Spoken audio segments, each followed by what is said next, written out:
সীমান্ত সুরক্ষায় নজর রাজ্য সরকারের। এবার বিএসএফ এর সঙ্গে বৈঠক করবেন মুখ্যমন্ত্রী। আজ সেই বৈঠক শুভেন্দু অধিকারীর এবং ৪৫ দিনের মধ্যে সীমান্ত সুরক্ষার জমি হস্তান্তর, জমি দেওয়ার সিদ্ধান্ত বিএসএফকে। বিষয়টি নিয়ে বিস্তারিত আলোচনা হবে সেই বৈঠকে এবং তার আগে রাজ্য মন্ত্রিসভার দ্বিতীয় বৈঠক, খবর নবান্ন সূত্রে।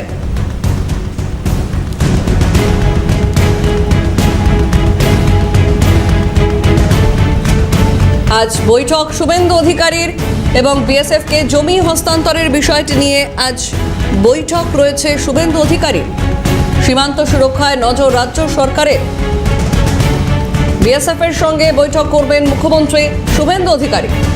বিস্তারিত জানবো, ফোন লাইনে রয়েছেন প্রতিনিধি সায়ন্তন ভট্টাচার্য। সায়ন্তন, বিএসএফকে জমি হস্তান্তরের বিষয় নিয়ে আজ বিএসএফ এর সঙ্গে বৈঠক রয়েছে শুভেন্দু অধিকারীর, আর কি জানা যাচ্ছে? দেখো, অবশ্যই আজকে কিন্তু দুটি গুরুত্বপূর্ণ বৈঠক রয়েছে নবান্নে। তার মধ্যে একটি ক্যাবিনেট বৈঠক, এবং এই ক্যাবিনেট বৈঠকে কিন্তু বেশ কিছু গুরুত্বপূর্ণ যে সিদ্ধান্ত, সেই সিদ্ধান্ত হওয়ার কথা রয়েছে। অর্থাৎ ডিএ থেকে শুরু করে সপ্তম যে বেতন কমিশন, যেটা ইতিমধ্যেই সংকল্পপত্রে বলা হয়েছিল, সেই গুরুত্বপূর্ণ যে সিদ্ধান্ত আজকে ক্যাবিনেটে পাশ হতে পারে। এবং অন্যদিকে জমি হস্তান্তর নিয়ে, বিএসএফকে জমি হস্তান্তর নিয়ে কিন্তু ইতিমধ্যেই আমরা জানি যে ভূমি ও ভূমি রাজস্ব দপ্তরের সচিব তিনি একটি বৈঠক করেছিলেন এবং যাবতীয় নির্দেশ দিয়েছেন।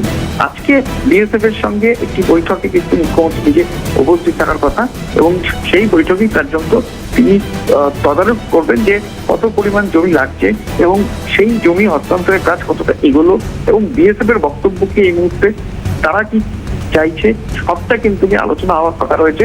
অর্থাৎ অনুপ্রবেশকে আটকাতে প্রথম প্রায়োরিটি হিসাবে কিন্তু বর্তমান যে রাজ্য সরকার তাদের পরিকল্পনা রয়েছে, এবং ৪৫ দিনের মধ্যেই কিন্তু জমি হস্তান্তর করে তারা চাইছে, এবং ইতিমধ্যেই তার প্রক্রিয়া শুরু হয়ে গিয়েছে। আজকে চূড়ান্ত পর্যায়ের যে বৈঠক, সেই বৈঠক কিন্তু নবান্নে হবে, এমনটাই নবান্ন সূত্রে খবর।